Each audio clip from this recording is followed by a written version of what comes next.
bienvenue dans l'émission Paroles de femmes. Cette semaine, nous avons décidé d'aborder le thème de l'avortement avec notre invitée Audrey Mac. Bonjour Audrey. Bonjour Annabelle, mesdames. Bonjour. Bonjour Audrey. Bonjour, quel plaisir. Toujours. Oui, toujours. J'adore être avec vous, mesdames. Nous aussi, on aime vraiment. Si tu veux revenir plus souvent, tu es absolument la bienvenue. Amen. Et hier, on a commencé à parler du sujet de l'avortement. Et ça a été vraiment une émission où on a pu voir déjà beaucoup de choses, beaucoup d'informations, partager aussi beaucoup d'émotions à travers ton témoignage personnel. Donc, je vous encourage à regarder l'émission d'hier si vous voulez revivre ces moments et puis surtout avoir les informations qu'on a partagées hier. Et aujourd'hui, on voudrait continuer en prenant le temps de développer les grands arguments, les arguments majeurs en fait qui alimentent le débat de l'avortement. Et on veut pouvoir les regarder. Et puis comme on a dit hier, le but, c'est vraiment d'informer et puis de mettre sur la table finalement tous les éléments, toutes les informations qu'on a pu trouver. On n'est pas là pour accuser, pointer du doigt, parce que comme tu l'as dit hier, toi-même, Audrey, lorsque tu étais plus jeune, tu as aussi avorté. Donc vraiment, tu n'es pas là pour pointer du doigt. Au contraire, c'est parce que c'est un sujet qui te tient à cœur, parce que tu l'as toi-même personnellement vécu. Donc pour commencer, un des premiers arguments, ça va être « c'est mon corps, donc c'est mon choix ». Eh bien, j'ai en fin de compte été rechercher plus ou moins quels étaient les arguments qui voulaient défendre l'avortement. Et donc, j'ai trouvé les différentes... et je suis allée, bien sûr, sur des sites séculiers, sur des endroits qui, pour la promotion de l'avortement, pour voir vraiment ce qu'ils pensaient et ce qui les motivait. La première raison, c'était « c'est mon corps, c'est mon choix ». Et c'est en fin de compte un de leurs des slogans. Et quand j'ai réfléchi à ça, quand on dit « c'est mon corps, c'est mon choix », j'ai quand même réalisé que oui, c'est le corps de la femme, c'est vrai.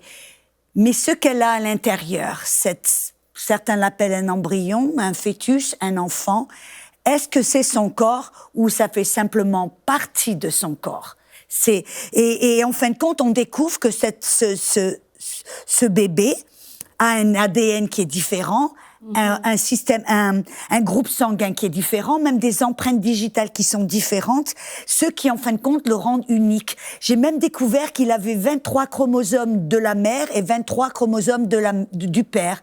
Ce qui, en part entière, rend ce fœtus, cet embryon, cet enfant, comme vous choisissez de l'appeler, cet enfant est un individu. Donc oui, la mère, c'est son corps, mais ce qu'elle porte, ce n'est pas son corps. C'est dans son corps, mais ce n'est pas son corps.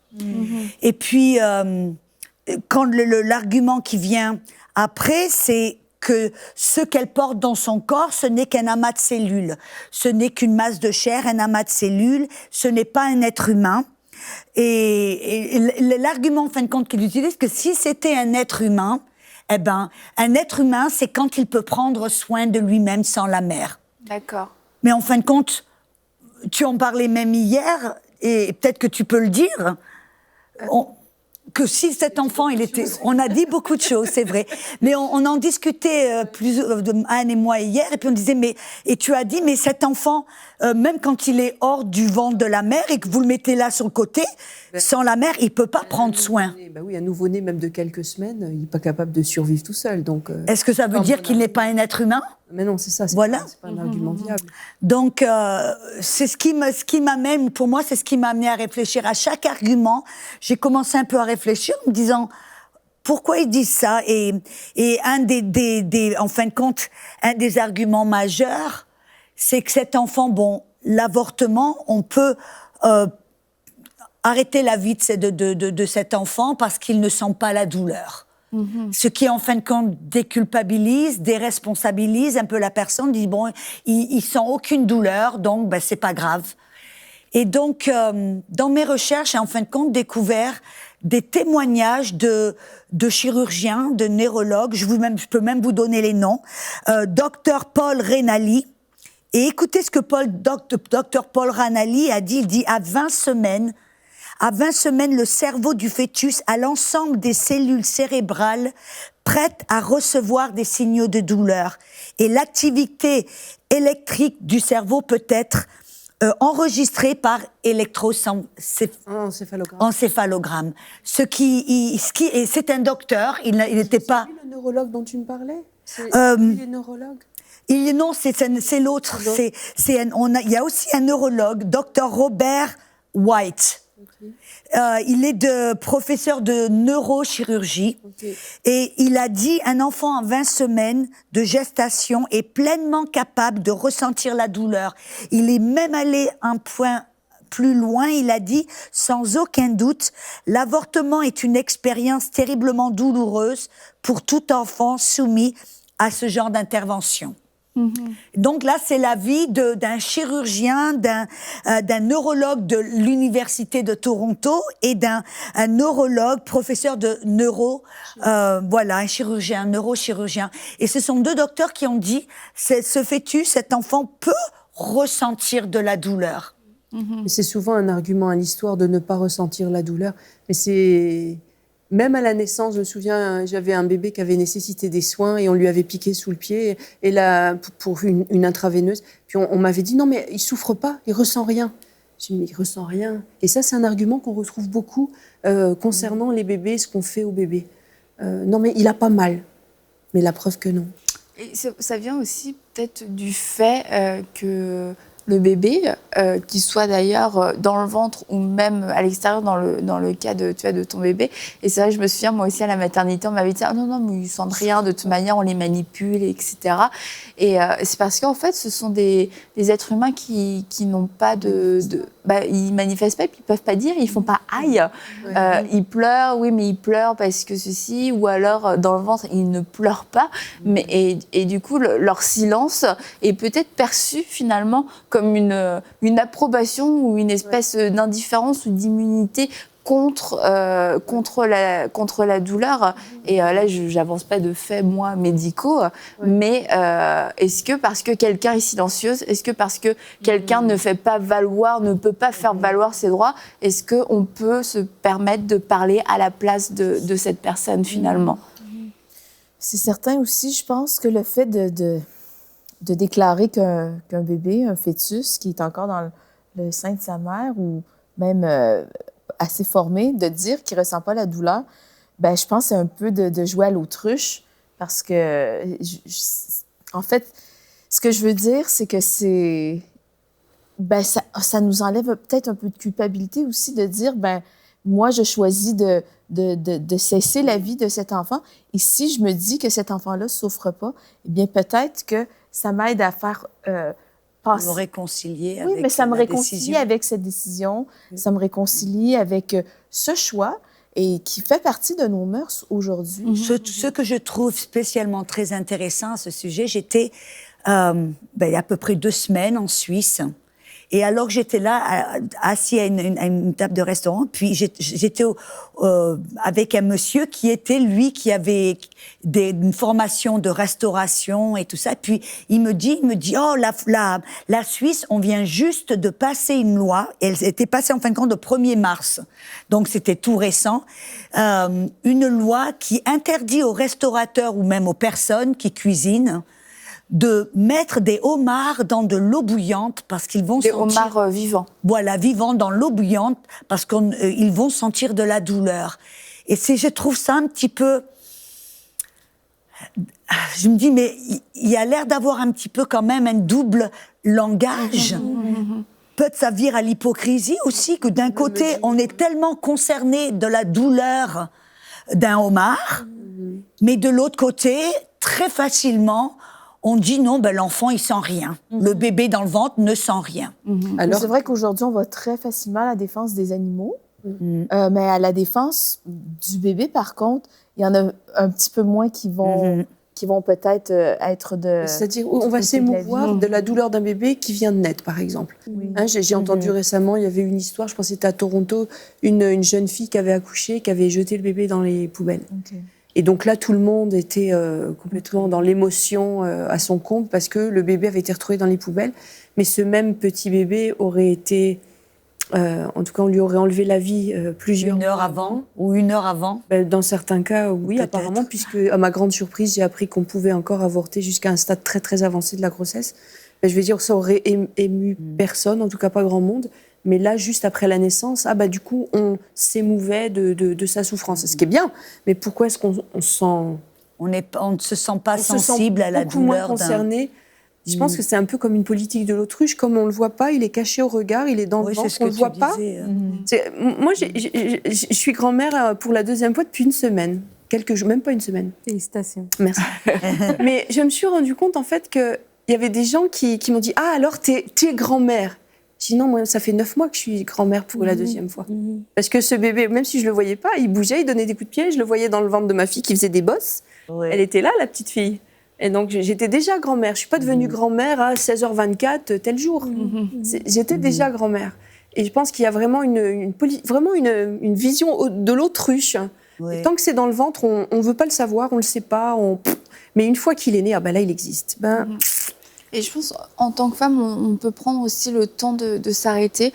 On se fait donner une certaine information pour nous dire, tu sais, cet enfant, t'es pas obligé de le garder. Et puis, je sais même pas si on dit cet enfant, mais parce que il y a pas de vie, parce que c'est pas encore une personne, c'est pas encore un bébé, tu sais, il a rien fait, et ça va comme ça, ta vie ne changera pas. Et puis l'intervention sera rapide.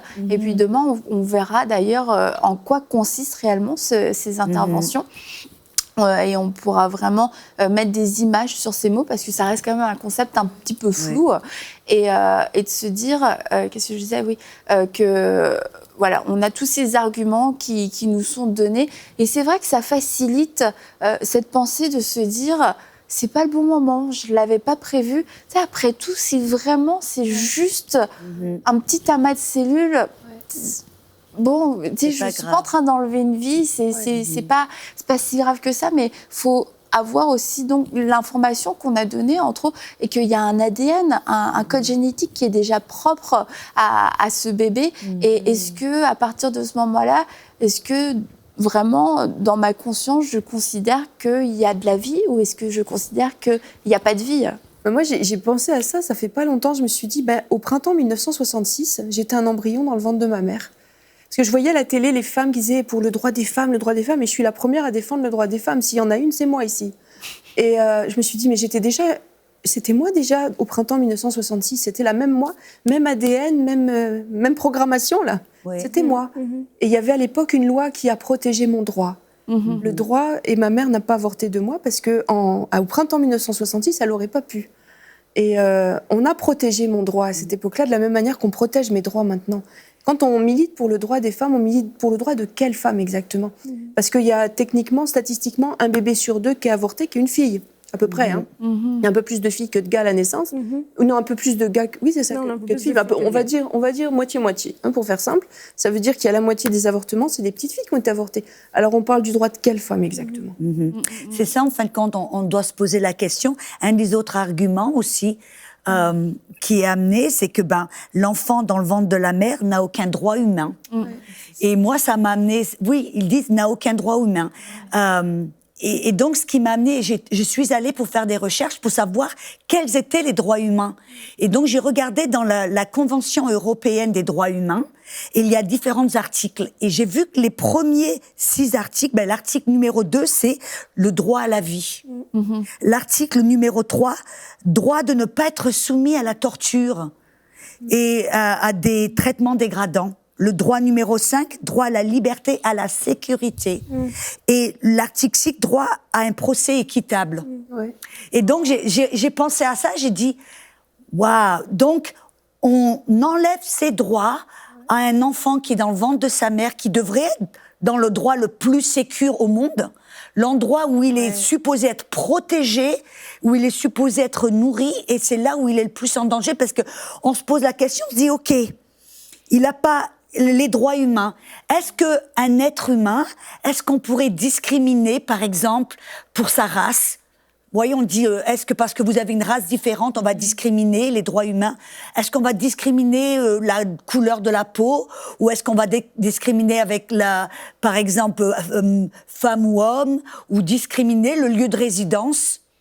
Et on va dire un grand non. Parce que si vous habitez le droit humain, que vous habitiez au Canada, en France, aux États-Unis ou en Afrique, vous avez, selon la Convention européenne, les mêmes droits humains. Mais pourtant, ce droit, on discrimine contre les enfants qui sont dans le ventre. Parce que qu'est-ce qu'on dit en d'autres mots?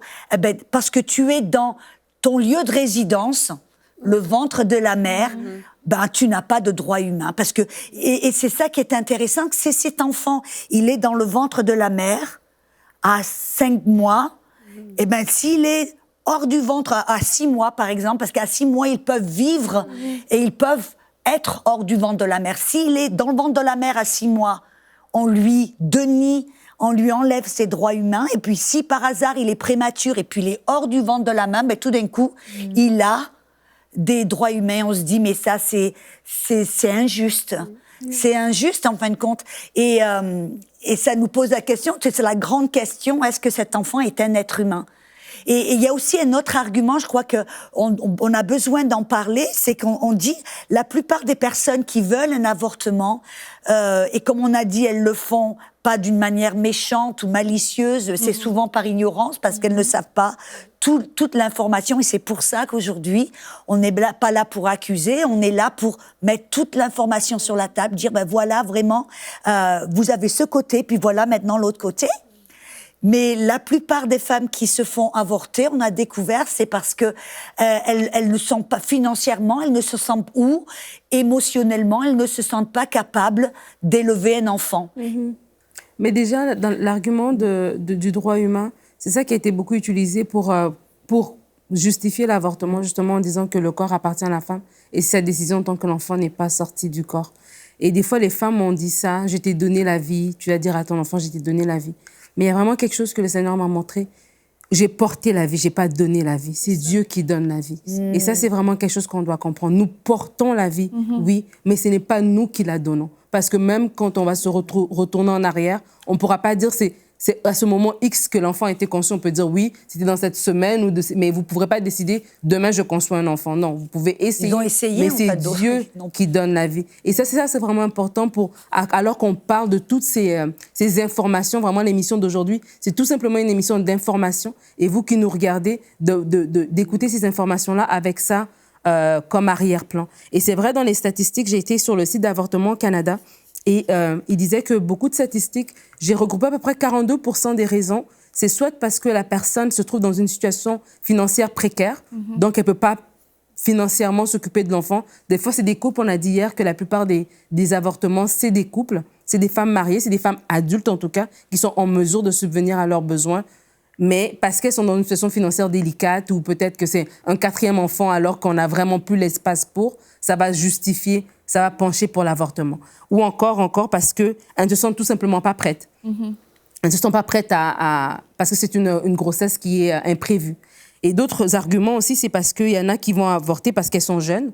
Mais on a bien vu que dans les statistiques, les jeunes, il n'y en a pas tant que ça des jeunes filles. Ou bien parce qu'elles sont dans une relation problématique où elles sont célibataires. Donc, le cas, par exemple, tu es en couple avec quelqu'un, vous cheminez, et puis, malheureusement, vous faites l'amour, et puis bon, tu tombes enceinte. Et là, il te laisse, tu vois, et là, tu te retrouves que tu es seule avec l'enfant, tu ne sais pas quoi faire. Ou encore, c'est que le mariage bat de l'aile, et comme on a dit hier, de prendre des décisions permanentes dans des situations temporaires.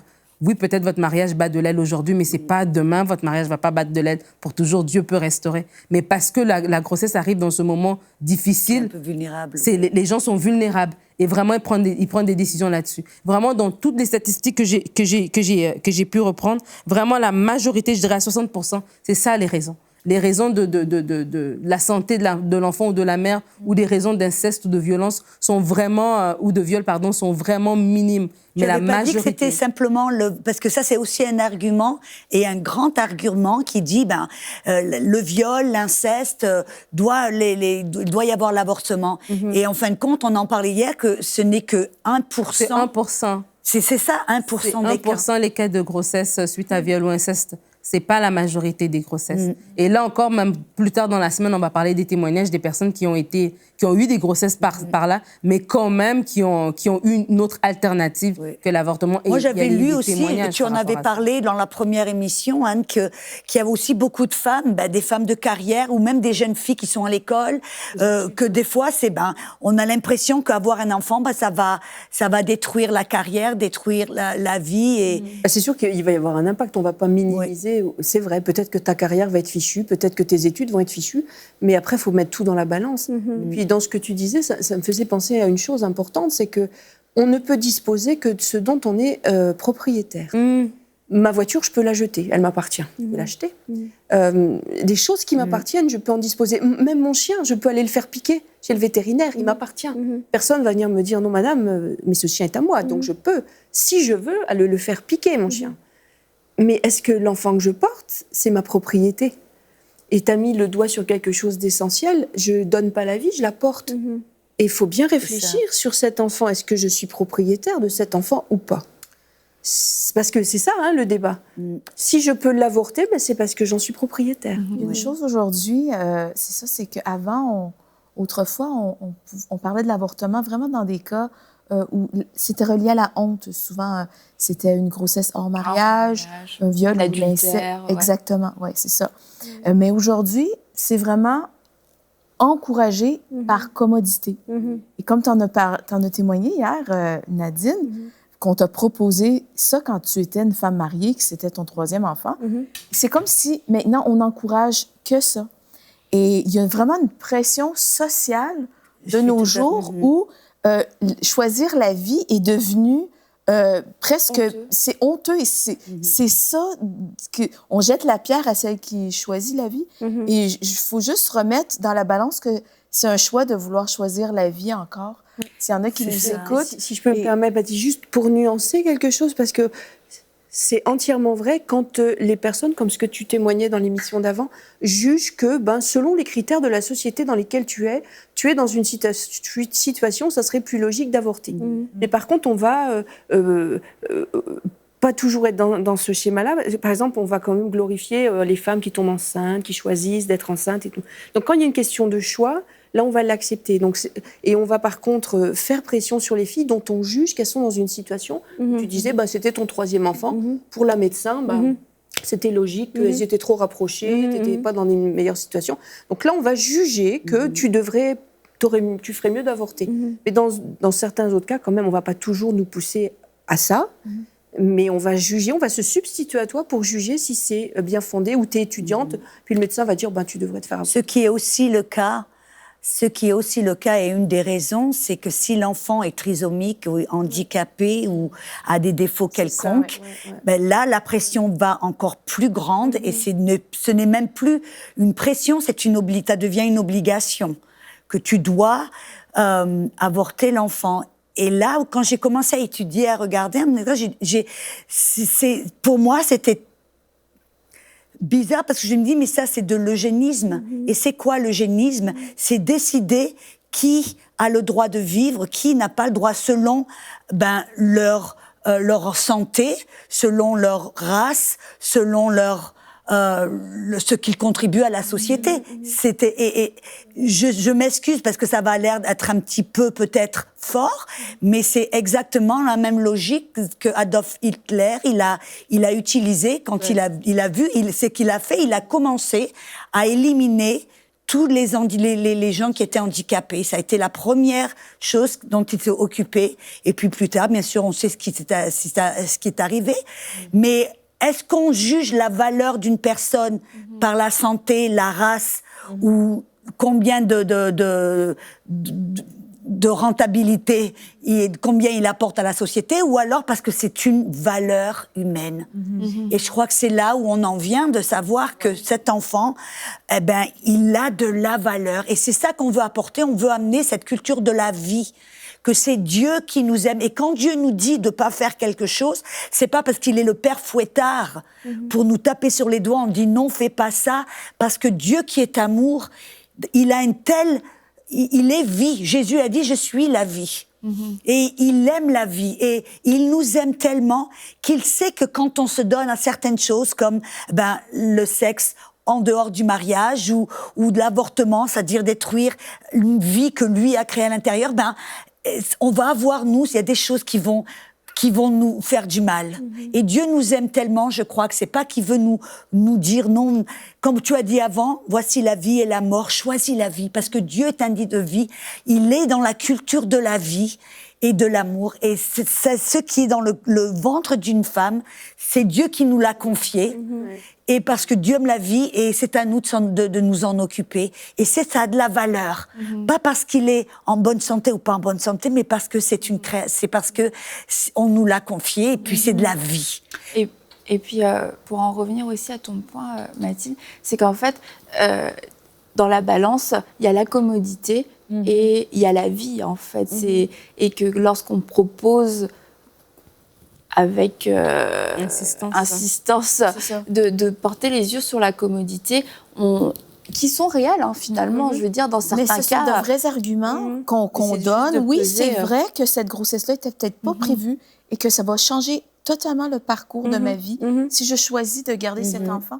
Mais si je choisis de l'avorter, ça va également changer le parcours de ma vie. Je sais que j'ai connu des gens dans mon entourage qui ont eu énormément de pression, soit parce que c'était pas désiré ou parce que, justement, on disait que l'enfant était trisomique. Et il se trouve que, finalement, ces femmes-là ont choisi la vie. Et ça se trouve que les gens, l'entourage, la société, on n'était pas pour ça. Mais finalement, c'est du pur bonheur après, parce que oui, comme on est en train de dire... Il y a des défis, c'est vrai, oui, mais... c'est certain, ça va changer ma vie totalement. Et non, c'est pas commode, ça m'adonne pas, ça va peut-être mettre un stop à ma carrière, de choisir de porter cet enfant à terme. Mais en fait, c'est que, qu'est-ce qu'on va parler cette semaine, vraiment, c'est que, Dieu est l'auteur de cette vie. Et avec le choix comme toutes les vies. Oui, c'est ça. Et une chose que j'aimerais terminer, parce que je crois que c'est que j'habite en Floride et on est sur la plage, on a des nids de tortues. Et quand c'est la saison où les tortues commencent à se reproduire, il y a une loi pour protéger les tortues. Et protéger non seulement les tortues, mais les œufs des tortues.